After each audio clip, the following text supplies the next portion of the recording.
Hello, ladies and gentlemen, and welcome to this week's midweek episode where I will not be taking your questions for this week, but don't worry, I will address those in future episodes. But instead, for this midweek episode, I'm actually gonna focus on ranking my personal favorite anti-Trump signs. And I thought it was a great time to do this because, first of all, you guys have indicated a little bit from polling and some messages that you like a little bit of the fun rankings and fun videos as well, mixed into all of the serious content that I do cover. But we also just had a historic No Kings protest that was really reminiscent of the numbers we saw with the Women's March. And actually, these numbers sitting current estimates around 5 million surpassed actually the Women's March. So it's one of the biggest nationwide protests in history.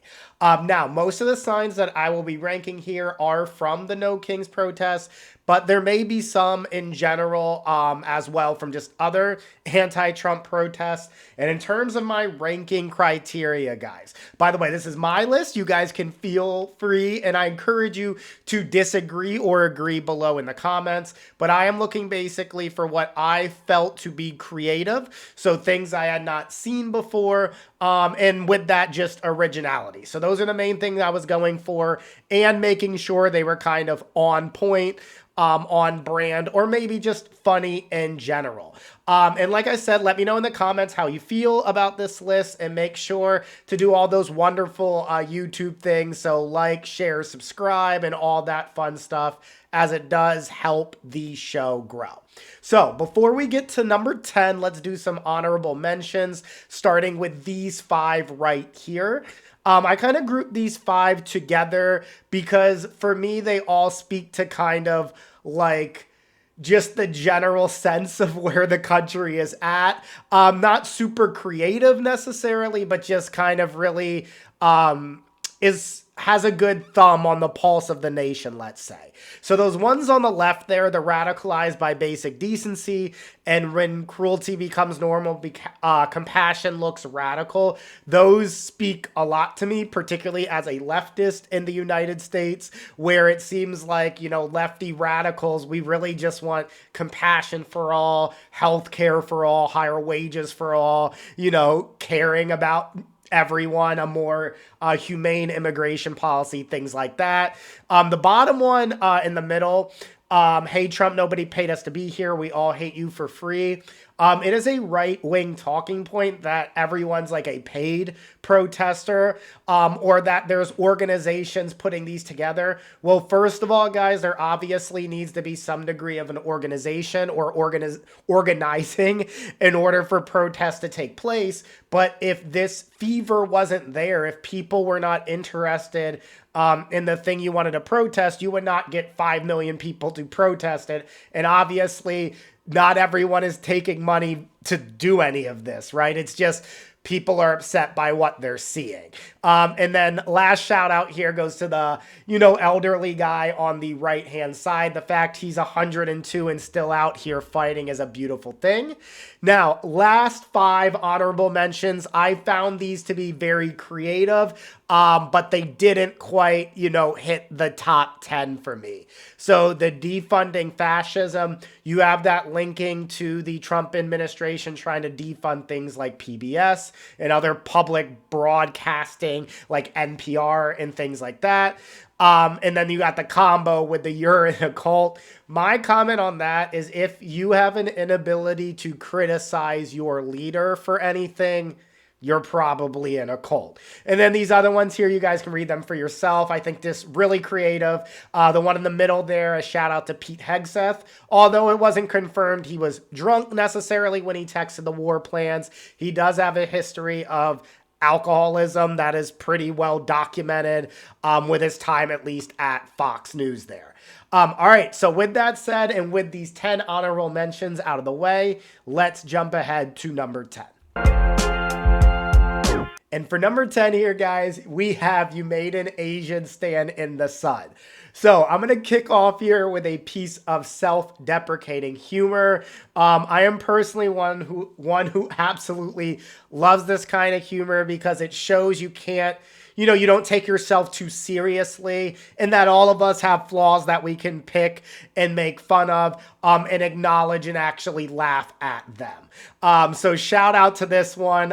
In a moment where, we're at very tenuous, serious times as a country, it is nice to have a piece of brevity, kind of why I'm doing this list during this difficult time. So nice work with this one at number 10. Moving on here to number 9, we have F. Elon and the felon / let them buy Teslas. So this is a creative spin on the let them eat cake style poster here. And if you guys are not familiar with the saying, let them eat cake, it is basically used to symbolize the inequities between the rich, ruling elite class and the poorer working class. So this individual here switched it with the let them buy Teslas, and relating Elon Musk and his role in Tesla. And also his complaining about his company kind of tanking as his role in the administration was more prominent. We also obviously have a 2-for-1 here, guys, with the felon. Trump has 34 felonies. He could be convicted of many more based on his history. He may be convicted of more down the road. We will see. But then you also have this relationship of their recent cat fight that took place on social media, just adding a little bit more to this. But creative here for the 2-for-1 at number 9. Sitting here at number 8, we have which crimes get you deported. So I am with whoever made this poster at number 8 because apparently inciting an insurrection, undermining our democratic process, paying people hush money are crimes that lead you to being reelected. Same thing as being found liable for sexual abuse by a jury, straight to the White House. Releasing violent criminals who beat cops during the January 6th insurrection, direct route to the Oval Office, but not having correct documentation, which, by the way, is akin to something like jaywalking or a speeding ticket. For that seems to be way more egregious to some and more reprehensible than anything Trump has done, and thus should be met with violence and tremendous force. Farmers should be chased through fields reminiscent of what you would have saw with enslaved people in the foundation and the origination of this country. But riddle me that. Makes no sense to me. But in all seriousness, guys, the hateful immigrant rhetoric, from calling human beings aliens, to start there, to calling Mexican immigrants rapists and criminals has been disgusting from the start. I will keep reiterating this, but undocumented immigrants commit far less crime than U.S. citizens. So this whole fear of, these gangs and cartels and everyone coming to get us, that whole narrative was used to spread fear. And that's just a typical political playbook, guys. Every election cycle, there seems to be a boogeyman. It's black people one time and, welfare queens and that type of stereotype. It's Japanese Americans being put in internment camps another time. Another election cycle, it's gay people or trans people are causing all the issues. And now it seems to be, all right, up to the plate are brown and black immigrant communities. So it's always some boogeyman. Hopefully you guys are starting to look through it if you haven't already done so. But the media and the people in power are always going to present a boogeyman to distract us from the actual problem, which is billionaires and the people at the top of society, not those guys at the bottom. All right, moving on to number 7. And number 7 here, we have what I'm just going to title, Don't Piss Off Old People. And what this lady here has put as well in nice big capital letters, don't piss off old people. So this actually came from Kerry Washington's story. And shout out, guys, I saw a lot of old people in their walkers, wheelchairs, whatever they needed out there on the streets protesting all across the country. And this woman specifically, you can see the reference at the very top there to Social Security. Republicans have been trying to get rid of Social Security for years, but now it is more on the table than ever for cuts to come to that, when really you can not only extend Social Security, but increase benefits by just increasing the cap for the top earners in society, but that's for a different conversation. And then at the bottom, guys, you obviously have here the life in prison line, not being a deterrent as people get older. So that was just kind of funny to me, and a nice little chef's kiss moment there. All right, moving on, ladies and gentlemen, to number 6. At number 6 here, we have a reference to Stormy Daniels. So this one, I had not seen this before, so it was one of the spit up water moments that I had when I read this one. Fortunately, I wasn't drinking anything at the time, but you guys get what I was saying. I was just like, whoa, when I heard this, and I laughed pretty hard. Guys, Trump's cabinet is a hot mess. It is a dumpster fire of nominees that he put up in his cabinet. It is littered with unqualified hire after unqualified hire, which is one of the reasons, guys, we are embarrassing over and over again. Is not only is the leader have his own, spells with embarrassing moments, but so does everyone around him. And guys, keep in mind, this was despite stating they were taking on DEI and they were going to defeat DEI and ensure that only the best and brightest and most qualified earn positions. Yet Trump basically just hired people he watched on Fox News. So it's all just a laughable joke. And if you guys do not know about Stormy Daniels, I think most of you do, just go to Google and break that down. Make sure your safe search is on before you do so, though. Jumping forward to number 5. All right, and number 5 here is You Sucked in Home Alone 2. This one flat out is making number 5 because it was funny to me. It was completely irrelevant generally to what people were protesting, right? But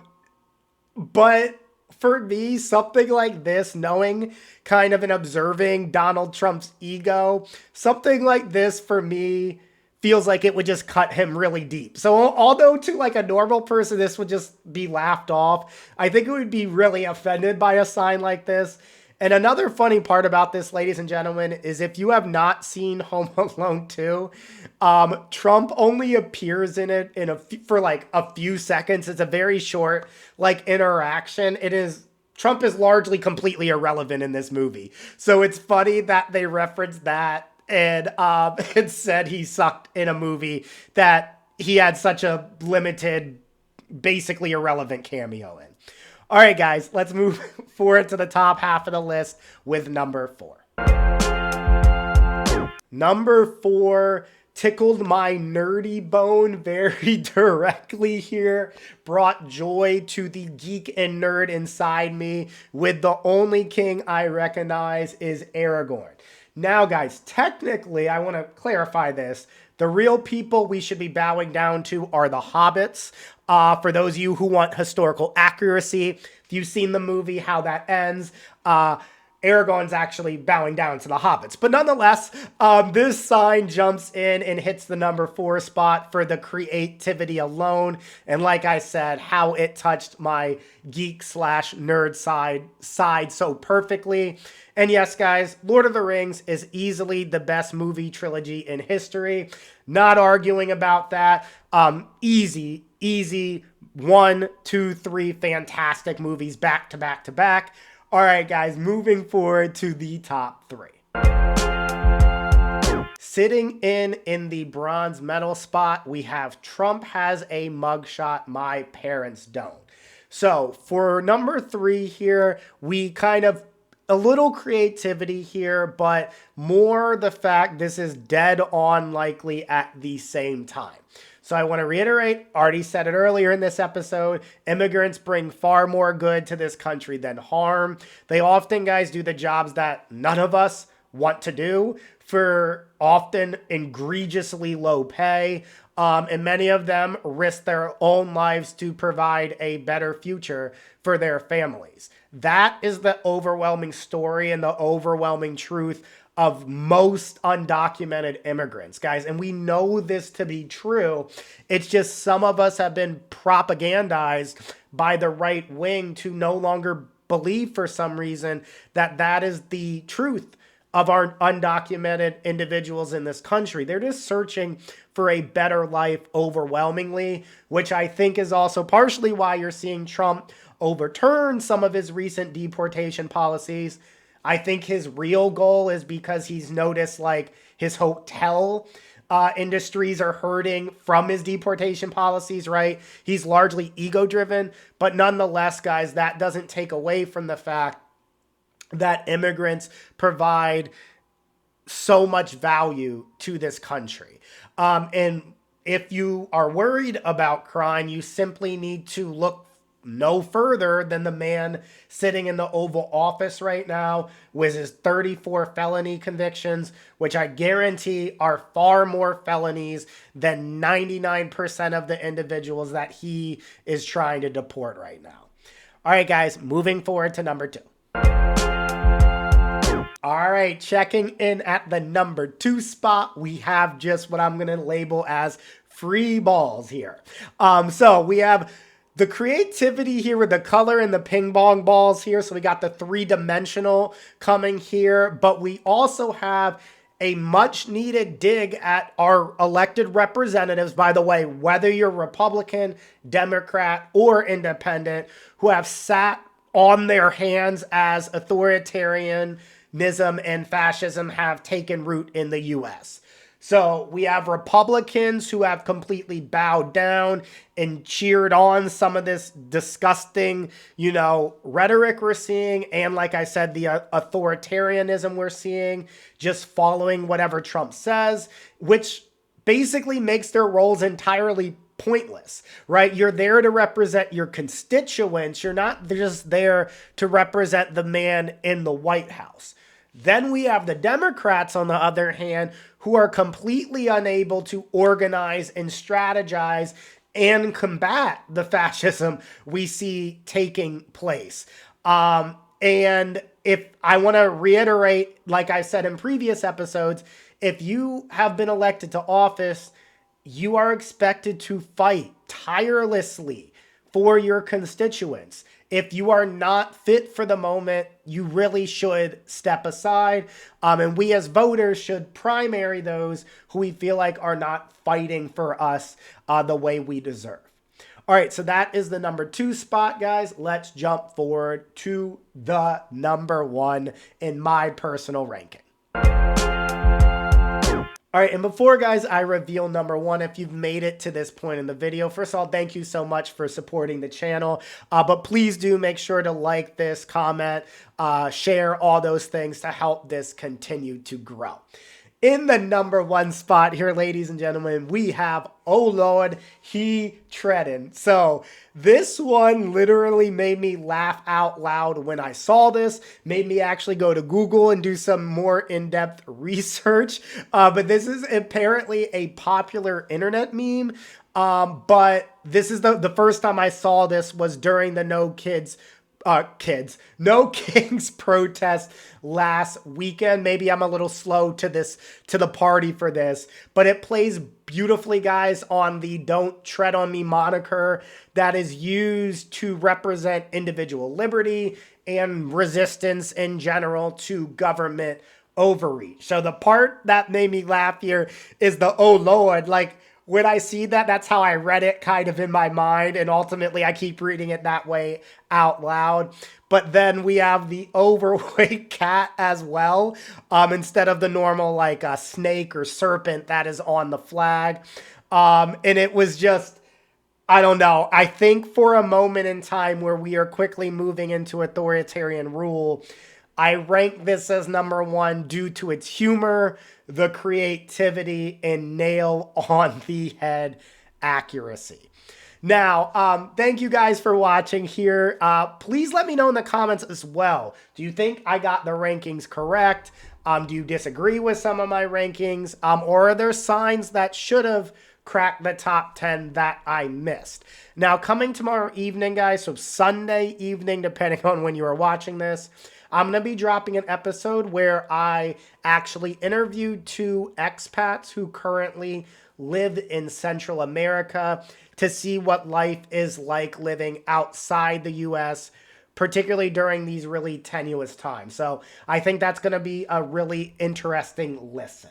And finishing with today's vibe, we're going with a more under-the-radar song, but I encourage you guys to give it a listen. It is from Big Sean, his album I Decided, and the song is called Bigger Than Me. Thank you for watching and being part of a growing progressive community. Please make sure to like, share, and subscribe. And if you have the time, check out some of my other episodes you can see around me. Thank you.